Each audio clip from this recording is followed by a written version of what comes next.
দেখো বন্ধুরা, আজকে কি বানাবো? আজকে বানাবো বড় শুক্তো যেটাকে বলে, সেটাকে বানাবো। তার জন্য নিয়ে নিয়েছি এখানে সজনে ডাঁটা, এখানে বেগুন, এখানে সিম, এখানে এটা হচ্ছে পেঁপে, বটবটি, আলু, কাঁচা কলা, উচ্ছে, মিষ্টি আলু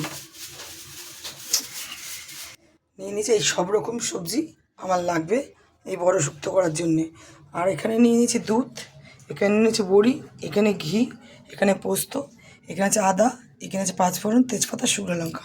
এবার আমি যেটা করবো, গ্যাসটা ধরিয়ে নেব। কড়াই গরম হয়েছে, দিয়ে দেবো তেল। তেলটা একটু বেশিই দেবো, কারণ উচ্ছেটা লাল করে ভেজে নেবো, বড়িটা ভেজে নেবো, বেগুনটা ভেজে নেবো। দেখ বন্ধুরা, নিয়ে নিয়েছি ভেজে ভেজে নিয়ে নিয়েছি সব বড়ি আর উচ্ছেটা।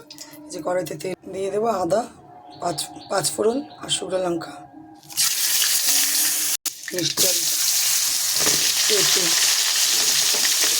বরবটি, আলু, সজনে ডাঁটা,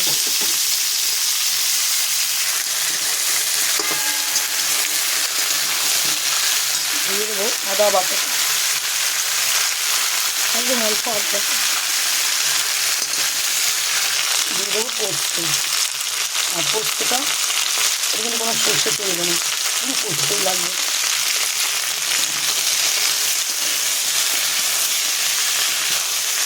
দিয়ে দেবো অল্প করে জল। আর আপনারা সবাই জানেন পোস্ততে কিন্তু হলুদ দেয় না, এটা তো সবাই জানেন, নতুন করে বলার কিছু নেই। আর এই বড় পোস্তটা করার জন্য এই উপকরণ মিষ্টি আলু আর সজনে ডাঁটাটা মাস্ট দিয়ে দেবো। আমি আরও একটু জল, এটা তো শুক্তোটা ঝোলই হবে। দিয়ে দেবো স্বাদ মতো নুন, আর মিষ্টিও দেবো একটু, সেটা পরে দেখা। দিয়ে দেবো ঢাকা দিয়ে বসিয়ে রাখবো। একটু ফুললে আমি দিয়ে দেবো উচ্ছে আর বেগুনটা আর বড়িটা। ঢাকনাটা খুলবো, দিয়ে দেবো বড়িটা, বেগুনটা।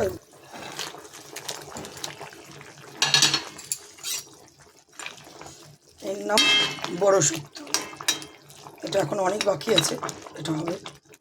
চিনিটা দেখালাম না, চিনিটা দিয়ে দিয়েছি। এবার দিয়ে দেবো, আবার ঢাকা দিয়ে দেবো। ঢাকনাটা খুলবে, এবার আমি দেবো এর মধ্যে দুধটা, দিয়ে দেবো আরেক চামচি পোস্ত। দেখো, দিয়ে দেবো ঘিটা।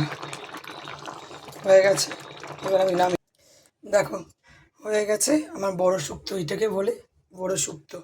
আর ভিডিওটি কেমন লাগলো? ভিডিওটি ভালো লাগলে লাইক করবে, কমেন্ট করবে, শেয়ার করবে। আর এইভাবে বাড়িতে বানিয়ে খাবে শুক্তো। ভালো লাগলে অবশ্যই জানিও কমেন্টে। চলো, টাটা।